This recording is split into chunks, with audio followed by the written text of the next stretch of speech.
Hey guys, today I'm going to be doing some advanced 3x3 walkthrough solves. I currently average like low 8s to high 7s. Actually, yesterday I got my first sub-8 average of 500, like 7.94 I think it was, which is pretty exciting. So I'm going to try my best to walk you guys through my entire thought process that I have during a solve. A lot of the things I think about are on like a subconscious autopilot level, so that's going to be a little bit tricky to try and point out every single little thing, but I'm going to try my best. I'll have the scrambles in the description so you guys can follow along. Okay, so this first scramble is kind of ridiculously easy. You can see we've got this yellow cross edge already solved. This one's one move away, this one's one move away, and we have this free pair already attached to the edge, and that's like a really lucky solve. I'm sure you guys know. So what I'd probably do here is go ahead and try and track for my second pair, and it's probably going to be either this one because I want to solve an adjacent slot, or it could be the red and blue, but I don't think that one's going to be very easy. Yeah, either we're going to have this edge in the slot back here or this corner in the slot here. So I'm going to go and do the orange and green as my second pair. So what I'm going to do is solve green, solve orange, and then insert the red like this. And that sets this up for a 3-move insert. And then as I'm doing this, I see this corner and I know the edge is back here, so I don't have to rotate to do this. I am going to have to rotate to do this pair though, because I have the side color on top, so that's how you can tell if your edge is oriented. I'm gonna go and do this one,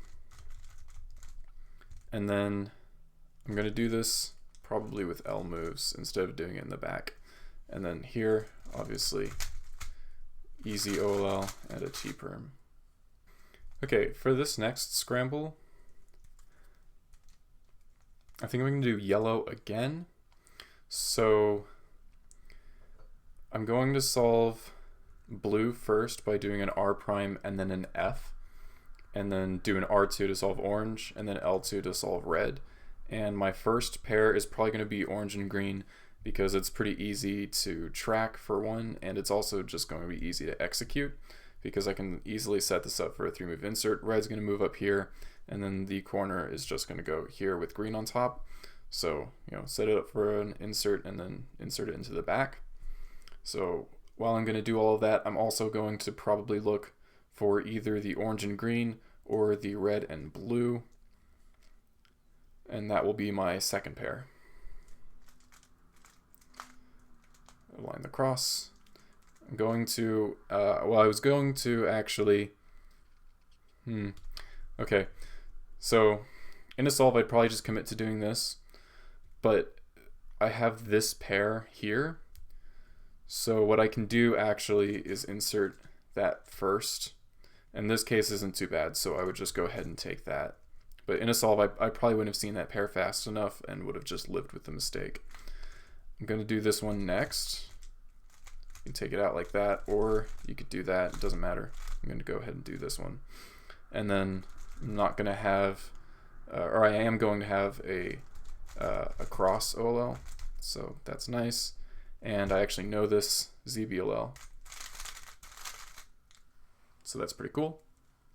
So I think I'm going to go and do white for this one, and I'm probably going to make this my first pair because, well, actually no, hold on. I think orange and blue might actually be easier because the corner is going to move here and then it'll move back here, I believe with white in the back. And then this edge is just going to move here, I'm pretty sure. Yeah. So it wouldn't be too hard to take the edge out and then rotate and insert it back here. So I'm going to solve red first, like this, then do green. And I tracked that wrong, but it gave me a free pair, so that's cool. I'm going to rotate and then insert this into the back right like this. It's a pretty nifty trick. And then I have a couple different options here. So first thing I saw was this. I could also do this. That's going to break up this one and make that a pretty nice case. If I solve this one first, I'm going to rotate and then insert this, and then I don't have to rotate again for the rest. So I think I'm just going to go ahead and do that. And then insert this one, and that worked out nicely. This gave me a free pair for this one. I didn't see that coming. So cancel into that insertion. For this, I'm probably going to do the OLL here with L moves, just because I already had it in that orientation. And then a J perm. I'm going to do yellow again. And we have not a bad option for our first pair. Because we can set red and blue up for a 3-move insert. If we solve green, blue, bring orange down at the same time as the blue one, and then I'm doing that D prime and U prime at the same time and go into that insert. So that's pretty easy cross plus one there. First thing I saw here was this, but I also see this corner solved, and this edge is solved, and I see this corner is here. And so I'm going to be watching for the corresponding pieces for those pairs. And I see that the edge for this one is here, the corner is here. I'm probably going to do this one first because that'll take out this corner at the same time. And then inserting this into the back with L moves. Do this with L moves again because I'm already doing L moves and I don't like switching hands. So people can fight me on that, but I think if your last pair is being done with primarily L moves, then doing your OLL with L moves, if you get a case where it makes sense to do that, then it's not going to be slower than doing it with R moves. And then we have a Y perm, obviously. You notice I did the U prime there with my thumb. You could also do a push like that, but I think doing thumb moves for your AUF can be pretty fast in certain scenarios. Okay, and for this last solve, okay, we have this. This is a little bit annoying because this pair is inserted, but it's in the wrong slot. You could take it out and then insert it back here, but that's not going to be very fast.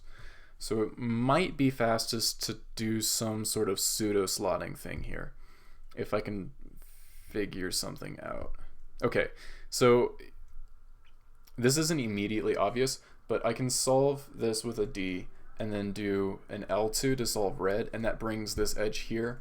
So I could follow it up with an F prime, and then I can insert the blue edge, and that will solve the blue and orange here, and I'll have this corner solved back here. So then I can pseudo slot my second pair. And for that edge is going to end here, I think, and the corner is this one, and I think it's going to end up back here. So we'll keep that in mind. We'll go ahead and execute that. So I was wrong, the corner ends up here, but that's okay. Don't have to rotate, you just solve that. That's a pretty easy pseudo slot actually. And then here, this is nasty, but I'd probably just go ahead and do a YD move and then solve this using F moves to cancel some rotations. Same thing with this one, do F moves here. It's really good to get good at F moves. I'm actually going to make a video soon about that because I think being able to do various finger tricks for F moves can make F2L way faster, and it's super important. So go ahead and insert this. Should have canceled into OLL, but that's fine. So that's it for this one. If you have any questions, you can leave them down below. If you found this video helpful, give it a thumbs up and make sure you subscribe so you'll be notified of videos when they come out in the future. As always, keep on solving.